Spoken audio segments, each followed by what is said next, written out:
Now, in case you have been living under a rock today is the day that Marty McFly and Doc Brown travelled to in a cult classic film in 1989, Back to the Future 2. Today, I caught up with one man who is a super fan from Edinburgh who owns a DeLorean. Hold on to your hoverboards.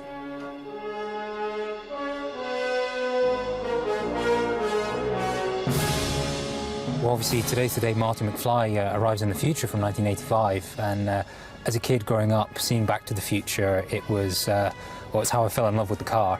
So for me, it's a combination of childhood dreams and childhood dreams realised.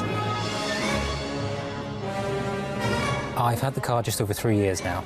I purchased it off a chap in California who was getting a bit too old to look after it and wanted to pass it over to someone who loved the marque as much as he did.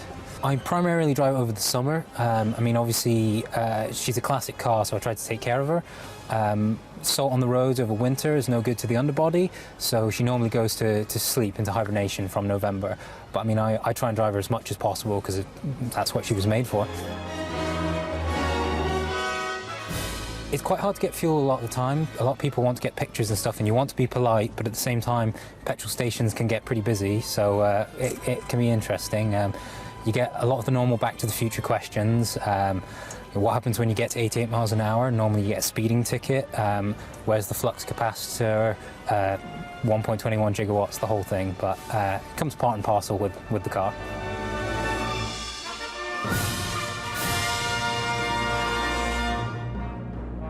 I've got a couple of other bits and pieces as well from the films. This is the hoverboard that Marty McFly acquires in 2015 when he's there to save his future son. Mine unfortunately doesn't work. I like to think the batteries are dead, but really it's just made of plastic. The whole cause of the second film is Marty being a bit greedy and trying to place some bets in the past. So I've got my own copy of the Sports Almanac. Though I'm going to try and be good and not go back and place any bets, but you never know, owning a classic car can be a bit expensive. Yeah, obviously collection of various bits from Back to the Future. Save the clock tower flyer that Marty uses to know there's going to be lightning to get back from the past. Got both the bad future and then the good future, because the future isn't written yet. Obviously after Back to the Future 2, Marty goes back to the Wild West. So I had this made by a hatter in Australia. Custom fit, like Marty McFly's. I've got the full gear here, but it's a bit hard to change in the car, so you have to settle for just the hat.